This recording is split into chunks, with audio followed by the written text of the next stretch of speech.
Yeah. I'm hearing that same argument. Right. I want out. I mean, when I went to school, it was 1 or 2 schools, you know, and I'm lobbying to stay in. Yeah. But I think it's good to balance, because they probably want to see what they can be accepted to. Yep. Right. And try different places. I know when I applied to college, I applied to 2 out-of-state colleges, and Orono and University of Southern Maine, and I was accepted by all of them, but I got my first choice, which was in New Hampshire. Quickly came back to the state of Maine, though, and so I was glad that I had already done the application process at USM, because it was basically a quick in. I'd already been accepted, and I just started a semester late. So a lot of kids will start out of state and for whatever reason end up coming back to the state of Maine. They're really good schools. So sure. Yep. Now the University of Maine system application, is it similar to, do they have a similar application process as the Common App? Do they use the Common App? Yeah, I mean, we didn't talk much about the Common App. The Common App is an application that over 300 schools will accept, which is great for kids. You can go right on their website and look at all the schools that accept the Common Application.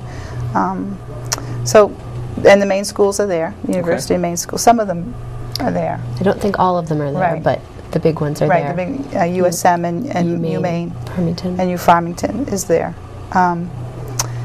So that's great, because kids can use that one application. There'll be supplements. Each school will maybe have another page or 2 they need to go on the school's website to fill out as well. Okay. But that's all right there, and it'll all be explained as they fill out the Common App. All right. It really takes them step by step. It's really nice. And then the Maine system has their own application as well. Okay. And all 7 campuses use it. All goes to the same processing center, which is in Bangor. Right. And then they will scan the applications and send them out to all the schools that the kids are applying to. Okay. So it's become a lot easier. There aren't 20, pieces of paper for every school all over their rooms as they apply to schools. Okay. Is there anything else you can think to add to that? No, it's pretty easy. The online programs also help the kids kind of manage what are my deadlines, what extra pieces of supplements do I have, which teacher recommendations am I sending. So that's all managed in those sites right there. And I think at the end of the show, I'll have a link to commonapplication.org, I believe. Yeah. I have it. It'll run at the end of the show, and then they can link to that, and they just check off the schools that they want to apply to. Okay. Does that work the same with the community college system? Do they use the Common App? Not yet. Not yet. No.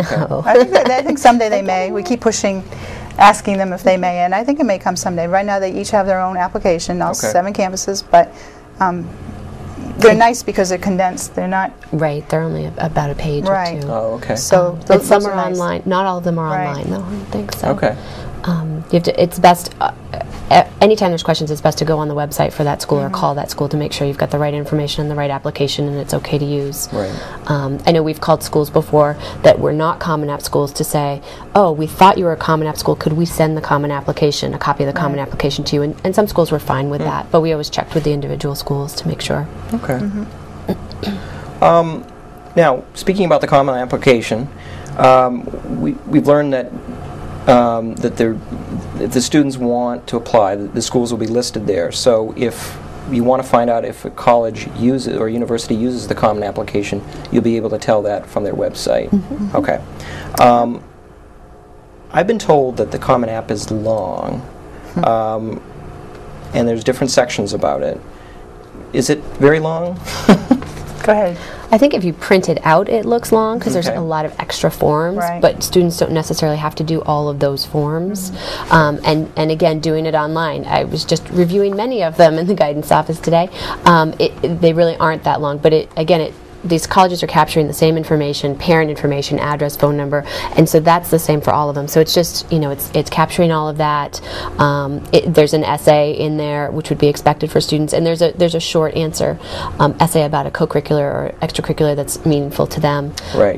But I think I have some questions for you about those sections as well. So. Other than that, it's pretty straightforward. The same information that would be on any other application. It just feels like more. There's a couple extra pages for the school report. There's teacher evaluation reports in there, so I think that's what makes it seem like a bigger.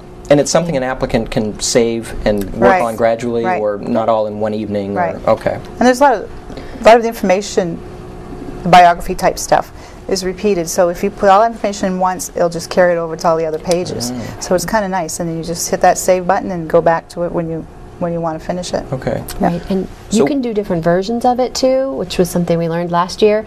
So if you say, I want to send my scores to this school, but I don't want to report my scores to this school, and students self-report their schools, they can actually make 2 different versions right on their Common App site and send them different versions to different schools. Well, that's interesting. Yeah. Now, there's a personal information section on the Common App. Okay.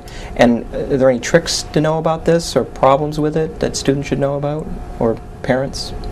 No, I mean, as they fill it out, if they go and hit save to continue, and then if they left something out or if they didn't answer it correctly, it'll tell them they need to go back, and it'll be highlighted in red what they need to go back and fix. So it takes them through it step by step. Okay. Yep. And Social Security number is still important for financial aid information? It'll stop you, I think, in some parts and let you know.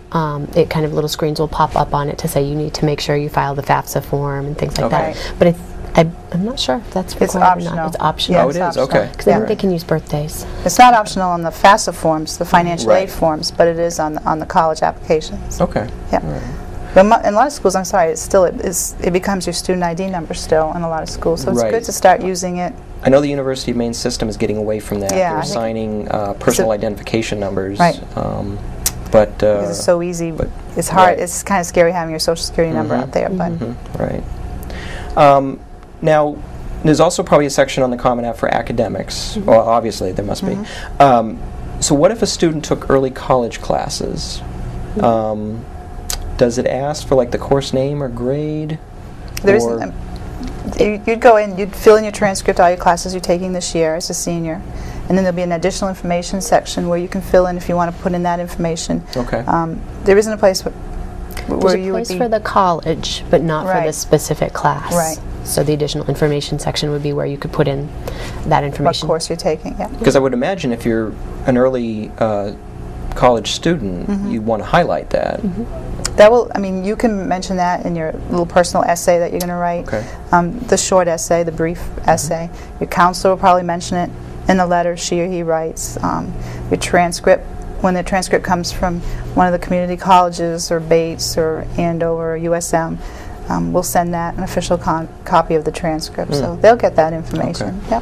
All right. And the Common App asks for test scores, but do the colleges that receive it not all require the SATs, or what do you do? What test scores do you put down? Do you list everything, or?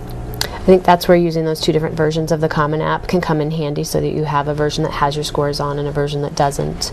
Okay. And in some cases, the students are not sure whether they should even send them if it's an optional school. So oftentimes that's a conversation we have with them, or we call the school to say, and we give them the scores and say, I've got this set of scores and this anonymous student, what should we do? And the admissions people at the score optional schools are very good about saying, don't even send those at all.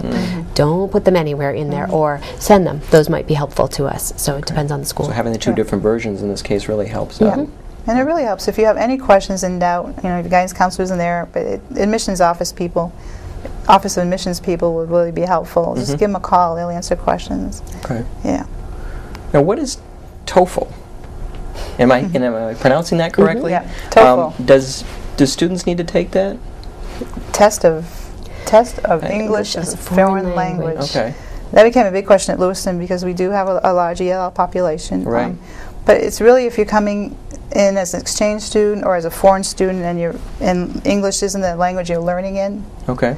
A lot of all our kids in Lewiston are learning in English, so they really don't need to take the TOEFL, and we actually strongly recommend that they don't take the TOEFL. I mean, we will call schools if they're concerned and think they may need to take it, but usually the SAT or the ACT will work fine. Okay. Yeah.